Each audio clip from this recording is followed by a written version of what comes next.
पापा, मेरी मम्मा अब हमारे पास कभी नहीं आएंगी? नहीं बेटा, यहाँ पर वो चली गई है, वहाँ से कोई भी वापस नहीं आ सकता। बस अब हमें उसकी यादों के सहारे ही अपनी ज़िंदगी गुजारनी होगी। और तुम हमेशा अच्छे अच्छे काम करना, इससे तुम्हारी माँ की आत्मा को बहुत शांति मिलेगी। हाँ पापा, मैं हमेशा ही अच्छे काम करूँगा। टिंकू की माँ अब इस दुनिया में नहीं थी। टिंकू अभी बहुत छोटा था, लेकिन वो बहादुर भी था, क्योंकि अपनी माँ के बिछड़ने के दुख को उसने बहुत बहादुरी से बर्दाश्त किया था। टिंकू की जुज्जू के साथ बहुत दोस्ती थी। दोनों के घर पास पास ही में थे। जुज्जू की मम्मा रानो चिड़िया ने भी टिंकू को कभी माँ की कमी महसूस नहीं होने दी थी। वो टिंकू का अपने बेटे जैसा ही प्यार करती थी। आंटी, आप क्या कर रही हैं? कुछ नहीं बेटा, बस दाने की तलाश में जाने लगी थी। तुम बताओ, कुछ खा कर आए हो?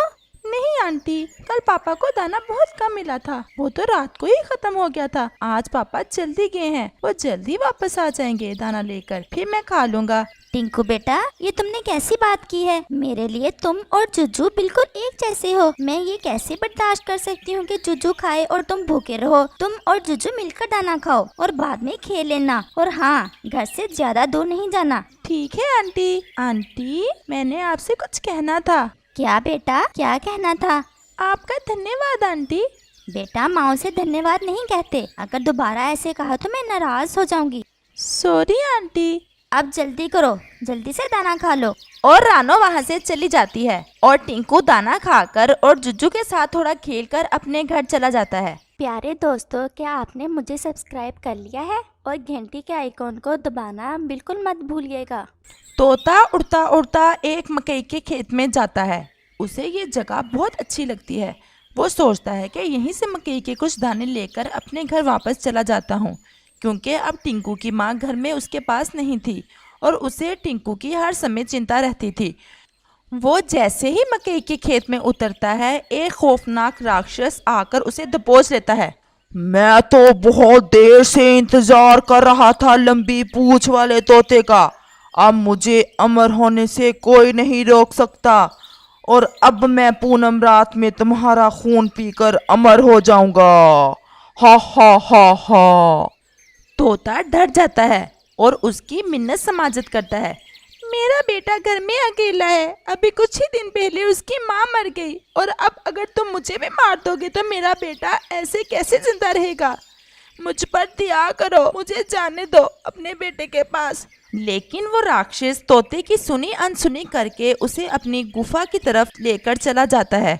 शाम होते ही सब पक्षी अपने घोंसलों की तरफ वापस आ रहे थे, लेकिन टिंकू का पापा अभी तक नहीं आया था। आता भी कैसे? उसको तो जालिम राक्षस ने कैद कर लिया था। और ऐसे ही सूरज ढल गया। टिंकू, जो कि अपने माँ बाप के लाड प्यार में पला बढ़ा था, वो ऊंची आवाज में रोने लगा, जिसकी आवाज सुनकर रानो चिड़िया और जुज्जू जल्दी ही उसके पास आ जाते हैं। मेरा पापा कहाँ चले गया?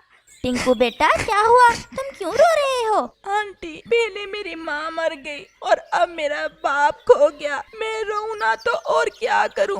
मैं तन्हा रह गया। नहीं मेरे बच्चे, तुम्हारा पापा दाना लेने कहीं दूर चला गया होगा। तुम घबराओ नहीं, वो जरूर लौट कर आएगा। तुम तन्हा नहीं हो, हम हैं ना तुम्हारे साथ। और वो टिंकू को अपने घोंसले में ले जाते हैं।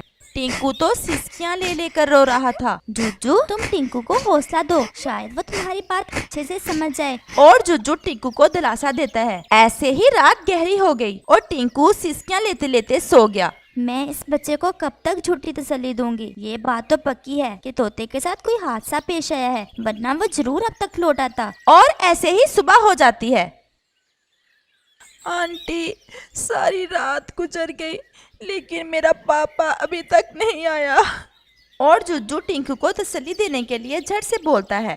टिंकू, मुझे अच्छी तरह याद है जब एक दफा मेरी माँ भी रास्ता भूल गई थी और सुबह होते ही मैं घर लौट आई थी। जुज्जू, मुझे दाना लेने भी जाना है। तुम टिंकू का ख्याल रखना और उसे पास ही जो नदी है ना, वहाँ ले जाओ और उसके साथ खेल लेना, ताकि इसका जी ज्यादा उदास ना हो। जी मम्मा, ठीक है, आप जाए, मैं टिंकू को ले जाता हूँ और वहाँ पर इसका अच्छे से ख्याल रखूंगा। और रानो चिड़िया दाना लेने चली जाती है। जुज्जू भी टिंकू को साथ लेकर नदी की तरफ चला जाता और वहाँ पर ठंडी छांव में जाकर बैठ जाते हैं। जुज्जू, तुम कितने भाग्यशाली हो जो तुम्हारी माँ तुम्हारे पास है। लेकिन टिंकू, मुझे अच्छे से वो दिन याद है जब मेरा पापा मर गया था। मेरा और मेरी मम्मा का रो रो कर बुरा हाल था, लेकिन समय के साथ साथ हमें सब्र आ गया। तुम्हें भी हौसला करना होगा। वो ऐसे बातें कर ही रहे थे कि टिंकू की नजर सामने वाले पेड़ पर पड़ती है। यहाँ एक खौफनाक सांप उल्लू के बच्चे को खाने ही वाला था। बचाओ बचाओ बचाओ। चूचू, वो देखो सामने, वो खौफनाक सांप उल्लू के बच्चे को खाने वाला है। हमें उसकी मदद करनी चाहिए। और वो जल्द ही सांप के पास जाकर उसका ध्यान बटाने के लिए जोर जोर से चिल्लाने लगते हैं। कोई बचाओ, कोई बचाओ, बहुत खतरनाक सांप है, कोई बचाओ उल्लू के बच्चे को। भाग जाओ जहाँ से, वरना मैं इसे छोड़कर तुम्हें पहले खा जाऊंगा।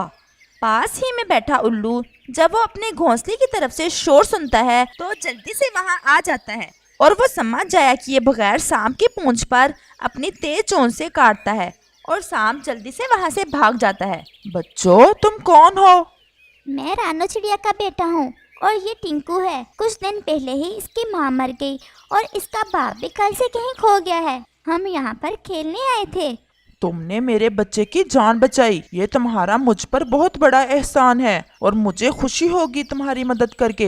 टिंकू, ये मेरा जादुई बाल है जो मेरे शिक्षक ने मुझे दिया था। इसमें बहुत सारी शक्तियां हैं। तुम इसे अपनी चोंच में लेकर आंखों को बंद करके जिसके बारे में सोचोगे वो जिस हाल में भी होगा तुम्हें नजर आ जाएगा, और जिस चीज पर भी इसे मुंह में रखकर फूंक मारोगे वो जलकर भस्म हो जाएगी। टिंकू और जुजू बाल लेकर वापस आ जाते हैं और वापस आकर रानो चिड़िया को सारी बात बताते हैं। मम्मा, अब तो इस शक्ति से टिंकू अपने पापा को ढूंढ लेगा। और रानो चिड़िया टिंकू को अपने मुंह में बाल लेकर अपने पापा के बारे में सोचने का कहती है। टिंकू जैसे ही बाल अपनी चोंच में लेकर आंखें बंद करता है और अपने पापा के बारे में सोचता है तो उसे अपना पापा एक बंद पिंजरे में नजर आता है। आंटी, मैंने अपने पापा को देखा, वो एक खौफनाक राक्षस की कैद में है। मुझे अपने पापा को बचाने के लिए जाना होगा। मम्मा, अगर आप मुझे अनुमति दें तो मैं भी टिंकू के साथ जाऊं? हाँ बेटा, तुम जरूर जाओ, क्योंकि किसी की मदद करने में ही हमारी भलाई है। टिंकू और जुजू वहाँ से चले जाते हैं। वो जल्द ही पहाड़ों की तरफ पहुँच जाते हैं। टिंकू, तुम बाल को अपनी चोंच में लेकर अपने पापा के बारे में सोचो और देखो क्या वो राक्षस इस समय गुफा के अंदर है। और टिंकू ऐसा ही करता है। नहीं, पापा मुझे अकेले ही पिंजरे में नजर आए हैं, वो राक्षस वहाँ पर नहीं है। और मैंने इस बाल की शक्ति से ये भी पता कर लिया है कि वो गुफा सामने ही है। हमें समय जाया नहीं करना चाहिए। और वो जल्दी से गुफा की तरफ चले जाते हैं। टिंकू, मेरे बच्चे, तुम यहाँ कैसे? ये राक्षस बहुत जालिम है, ये तुम्हें भी कैद कर लेगा। और अभी वो गए ही थे कि वो राक्षस भी आ जाता है। कौन हो तुम और मेरी इस गुफा में आने की हिम्मत कैसे की तुमने? मैं टिंकू हूँ और मैं अपने पापा को तुम्हारी कैसे आजाद कराने आया हूँ। हा हा हा हा हा हा, इतनी शक्ति है तुम में जो मेरा मुकाबला कर सको? हाँ, मैं तुम्हारा मुकाबला करूँगा। इससे पहले वो राक्षस अपना कोई जादू करता, टिंकू जल्दी से वो बाल अपनी चोंच में लेकर उस राक्षस पर फूंक मारता है और एक ही लम्हे में वो राक्षस जलकर खाक के ढेर में बदल जाता है और टिंकू अपने पापा को आजाद कराकर वहाँ से ले जाता है और जुजू अपने दोस्त का पूरा साथ देता है।